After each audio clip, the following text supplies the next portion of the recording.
Olá pessoal, bem-vindos ao Maratonando. Hoje o tema da aula é importantíssimo, a deficiência da G6PD, a enzimopatia mais comum do mundo e que pode ser silenciosa. Até que um medicamento ou uma infecção vira o gatilho para a hemólise. Então vamos ver como que isso acontece na teoria e ver exemplos na prática. Então, o que é a glicose 6-fosfato desidrogenase? Ela é uma enzima essencial na via das pentoses fosfato. Então ela tem um papel crucial na produção de NADPH, que é necessário para regenerar o antioxidante glutationa. Sem a presença da glutationa, as hemácias ficam expostas aos radicais livres. E aí, essas hemácias começam a ter lesões oxidativas. Então, essa deficiência acaba gerando hemácias vulneráveis. E essas hemácias vulneráveis acabam acionando esse processo de hemólise. Então, imagine um paciente que, sem comorbidades, está tranquilo até que ele toma sulfonamida para uma infecção de urina. Após 2 dias, ele aparece com icterícia e urina escura. Bingo! Se esse paciente fosse deficiente de G6PD, ele acabou de sofrer um surto hemolítico, porque suas hemácias não aguentaram esse estresse oxidativo. Então, essa patologia, ela tem uma herança genética ligada ao cromossomo X e ela é recessiva. Isso significa que os homens têm muito mais chance de desenvolverem essa patologia, por conta de terem menos chance de compensarem com outro cromossomo X que não seja recessivo. Então, essa patologia é muito mais comum em homens. E as mulheres, quando elas são heterozigotas, elas são apenas portadoras, ou elas podem sim ser recessivas e serem raramente afetadas. Isso é um fenômeno que acontece raramente nas mulheres. Em condições normais, o NADPH é produzido pela G6PD e ela mantém a glutationa reduzida, o que neutraliza as espécies reativas de oxigênio.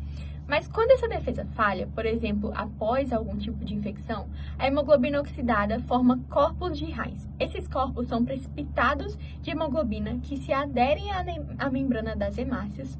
E essas células, que ficam anormais, essas hemácias que acabam tendo esse tipo de anomalia, são sequestradas pelo baço. E o baço começa esse processo de hemólise intravascular. Um exemplo disso é que no esfregaço de sangue a gente pode observar as bite cells, ou também chamadas de células mordidas, resultado da remoção dos corpos de Heinz pelos macrófagos esplênicos. Então, falando agora dos gatilhos principais para essa doença.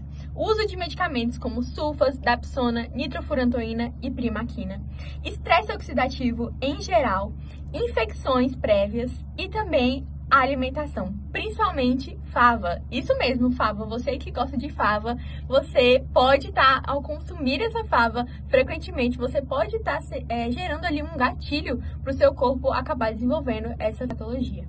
É tanto que essa doença ela recebe outro nome, que é o favismo. Então, a pessoa que ela tem deficiência de G6PD e ela come os derivados, a fava, ela pode desenvolver um gatilho para hemólise. A maioria dos pacientes é assintomática, mas quando há exposição a agentes oxidantes, como infecções, primaquina, sulfas ou até a fava, como eu falei, ele pode apresentar o quê? Icterícia, palidez, hemoglobinúria, que é a urina da cor de Coca-Cola, taquicardia, dispneia, dor abdominal ou dor lombar, confusão mental em casos mais graves. Então, um exemplo disso é um paciente que ingeriu favas, que é uma comida muito típica, principalmente aqui no Brasil, e em seguida apresentou icterícia e urina escura, aquela urina da cor de Coca-Cola. Então, esse quadro clássico pode sim sugerir uma deficiência de G6PD. E como que o diagnóstico é feito? O diagnóstico é confirmado pela dosagem da enzima G6PD nos eritrócitos. Importante, durante o episódio hemolítico, as células mais eficientes já foram destruídas.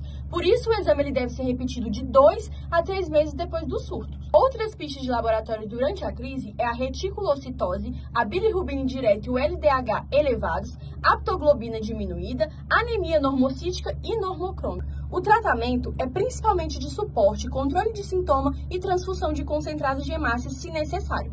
Além disso, deve-se eliminar os agentes desencadeantes, suspender medicamento, tratar infecção, por exemplo, ou evitar alimentos que possam desencadear uma suposta crise. Não é recomendado o uso de certos fármacos, como a primaquina, a nitrofurantoína, a dapsona, sulfonamidas e até alguns antibióticos que podem gerar esse tipo de gatilho. Então, chegou um paciente com crise hemolítica após o uso de antibióticos, suspenda imediatamente, dê o suporte necessário e pesquise G6PD. Então, vamos revisar rapidinho? Então, o que você precisa saber das principais características dessa doença? Ela é uma deficiência ligada ao cromossomo X e ela é recessiva. Então, existe muito mais chance de homens desencadearem essa doença. Lembrar que A G6PD, ela tem um papel de defesa contra o estresse oxidativo no nosso corpo. E que as crises, elas podem ser desencadeadas pelo uso de medicamentos, por infecções e pela alimentação também. Então, lembrar que os achados típicos da deficiência de G6PD são o quê? São os corpos de Heinz, a hemoglobinúria e o que você tem que fazer quando você vê um paciente que está tendo ali uma história clínica parecida, uma história clínica de infecção, de ter comido algum alimento que desencadeou essa hemólise do nada. A gente faz o quê? A gente dá suporte, pesquisa essa deficiência de G6PD e, com certeza, evita gatilhos para novos motivos de hemólise. Certinho? Aí, curtiram? Então, quando alguém te perguntar o que é a deficiência de G6PD, você vai saber desde a parte bioquímica até o manejo do paciente. Até o próximo Maratonando!